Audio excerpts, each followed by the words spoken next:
Scott McGregor here for Kayak Angler Magazine, and I'm at ICAST, and I'm in the Wilderness Systems booth with David. David, tell me what you're doing here. Because you have some removable pod things and a new propulsion drive.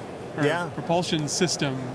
Yeah. What am I supposed to call this? What's the official name? Well, this one right here that you're looking at is our motor drive system. Okay. You know, we're continuously looking at new options and things, and so propulsion systems for kayaks is something that we're working on. But what we're working on, or what you see right here, is our electronic motor drive. Okay. So. Let's use the attack, for example. You reach in front of where you would normally sit there. You've got your electronics pod here. It pulls out.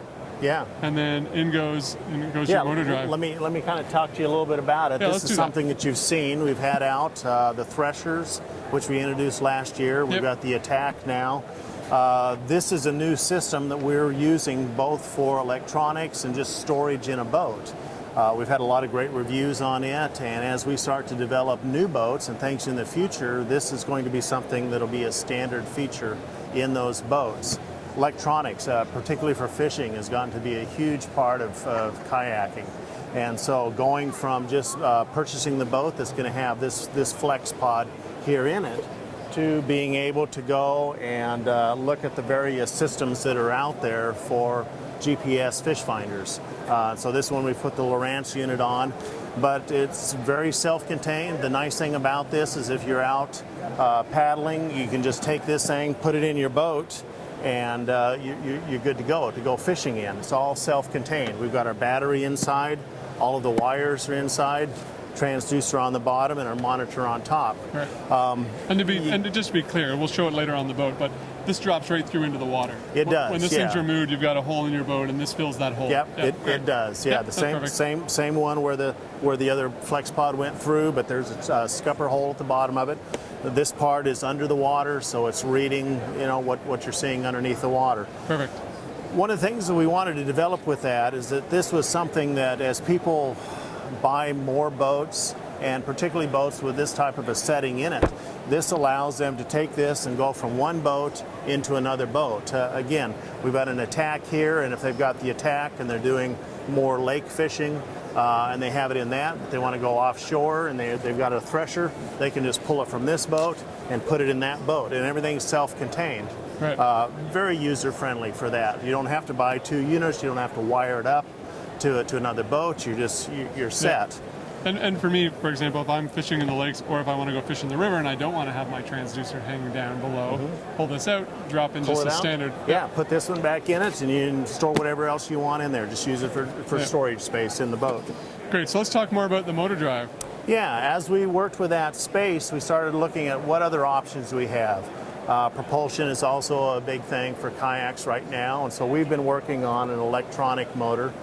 We've partnered with Torqeedo to do that, and so this system is using the Torqeedo base, their motor drive, and their battery system that they have, and then we've just created a housing that now will fit within that same flex pod space, and now you'll be able to just grab that unit there and do the same thing. Take it and drop it into that slot. Great. So so do I buy the pod from you and then source the motor from them, or is this something that I buy through Wilderness Systems? Yeah, you'll be able to get it through Weldy. Yeah, and this is the way that it'll come, you know, ready to go. You just have to charge up your battery and plug it in, and off you go. Well, when will I be ready to go? When's this available? The spring of 2016? Is that what you're thinking? Yeah, okay. We should have it ready by then. Yeah. All right, and do you have a price on? Well, sorry, let me ask again. So, will I be able to buy a boat like this, equipped this way, or will I buy the boat with the standard pod, and then this is an accessory that I'd get from my dealer? Well, good question. Or is this something that we wait and see? It really depends upon what we've looked at on that. Is it really depends upon what state that you live in. Oh, hey, all right. Because of that, we will just sell the boat with a regular flex pod in it. If you were to buy a motored boat, certain states have different laws, right, and we can sell in some states, others we can't, or just the logistics of how we distribute really gets to be more than what we want to have to deal with that. I kind of expected a yes or no question there, or answer there, but okay, I understand. Well, you know, but yes, exactly, because of there's more than just a, you know, just it is a yes no, and no. Yeah, it is. That's right. But for that reason, you know, it'll be an accessory, and Okay. then they can deal with it in their state. You know what they need to do to fulfill the requirements for having a motor drive in a kayak. Thank you for taking the time. Oh, sure. Enjoy the rest Yeah. of the show. Scott McGregor here in the Wilderness Systems booth for Kayak Angler Magazine, hoping you paddle forever.